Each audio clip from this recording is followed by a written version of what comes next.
Hey guys, what's up? I am GojiFan98's. Welcome back for another new video for today. Today I am continuing on for the next episode of GojiFan98's Toho Kaiju-A-Thon.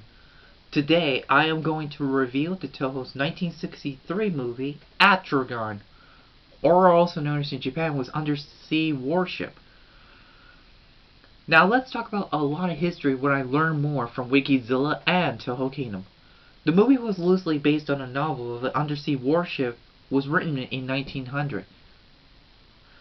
And at the time, Toho had approached Shinichi Sekizawa, who was best known wrote the script for Varan, Battling in Outer Space, Mafra, and The Secret Intelligence, was approached to write the screenplay.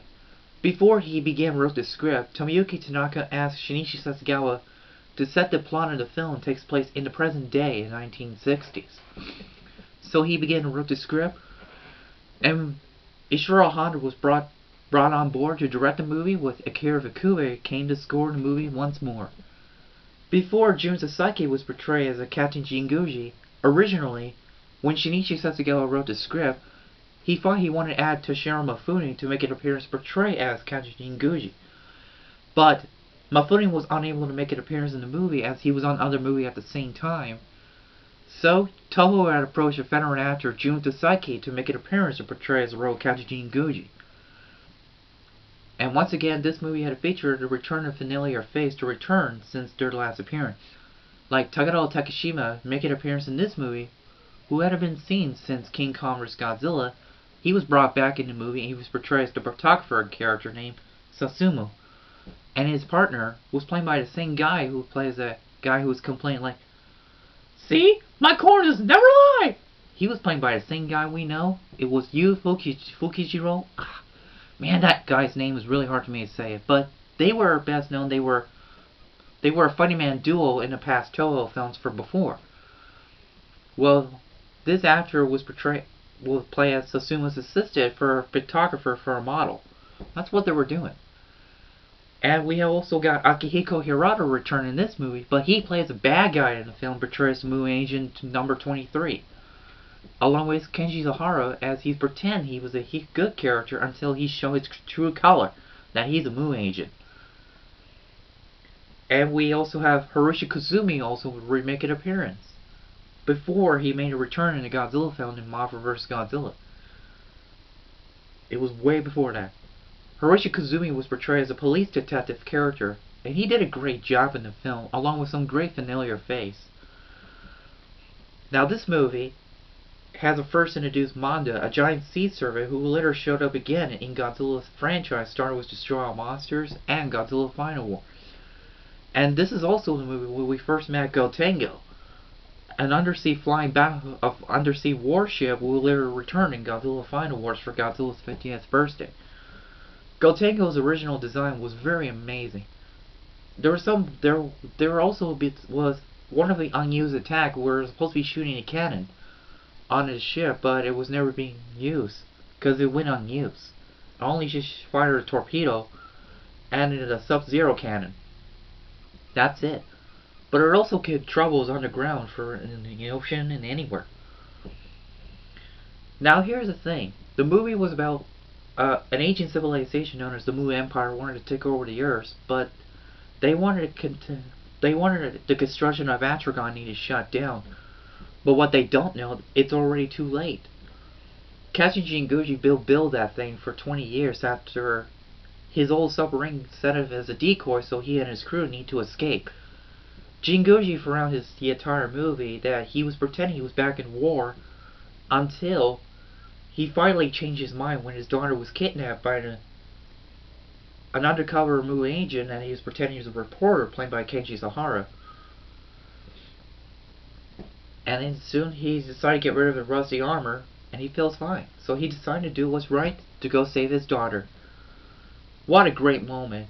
And the Gotengo thing that was done by Akira Ifukube was amazing. Everything in the music that he did was amazing. The story and everything was pretty good. But Atragon was my favorite Toho film of all time in 1963. Honda did Eiji Tsuburaya did amazing for special effects director. But when the movie came here in the United States by an American International Picture to be released on television, but it was featured the old English dub, but it was apparently lost for years. But it was also being found by in the website called the Internet Intriven, where you can see the original dubbing. With Paul Freed was playing voice as Akihiko Hirata's character in Mu Ancient 23. But the one thing that's pretty interesting about the Mu Empire people is if every time you're trying to touch them, you'll feel warm temperature for their bodies. That's really hurtful. It shows demonstration from the beginning, including when that assistant guy was trying to hit him with a wrench, but the wrench has also turned hot metal, and it hurt him. That's a pretty interesting demonstration, when Hirata's character was trying to tell everyone not to attack them, because it's useless. So anyway, but we did manage to get the Atragon to be released here in America on DVD by Tokyo Shock. Originally we were supposed to be getting the old English dub to be released, but Toho commissioned it to Tokyo Shock to be released with international dub instead. I liked the international dub. It was pretty cool. The special effects and everything in the film was really good. The Mu Empire plot was very interesting. Manda's design was very impressive. But the puppet of Manda will later be reused by Tsuburaya Production in the episode of Ultra Q, and later return it to Toho for Destroy All Monsters, when it is given a new head. And he did not get a chance to fight King Ghidorah when he was in the safe zone with Varan and Baragon and Destroy All Monsters. In the film, he wasn't off screen to attack London, but a manga adaptation showed that it did attack London at all. The legacy for both Gotengo and Atragon. Manda will later show the returning Godzilla franchise in Destroy All Monsters and Godzilla Final Wars. And now for Gotengo will later show up in the other film until he's in the other TV show produced by Toho or so, and later showed up for Godzilla's 50th anniversary film, where it was brought with the original design and a new design from Toho. So yeah, Kaiju-Jin Goji was a great character, but the character of Kaiju-Jin Goji will later be useful again in Godzilla Final Wars, where he was just a professor character played by Kenji Sahara. And that character will show up in a tie-in novels for the anime Godzilla trilogy, where he was commanding Goten with Captain Mori, who engaged Manda in the Strait of Dover and succeeded to kill him. So yeah. Well, that's all I have to say for Atragon. Stay tuned to next episode. I'm going to review another Ishiro Honda's classic film with Dogora, the space monster, with a feature of Space Squid.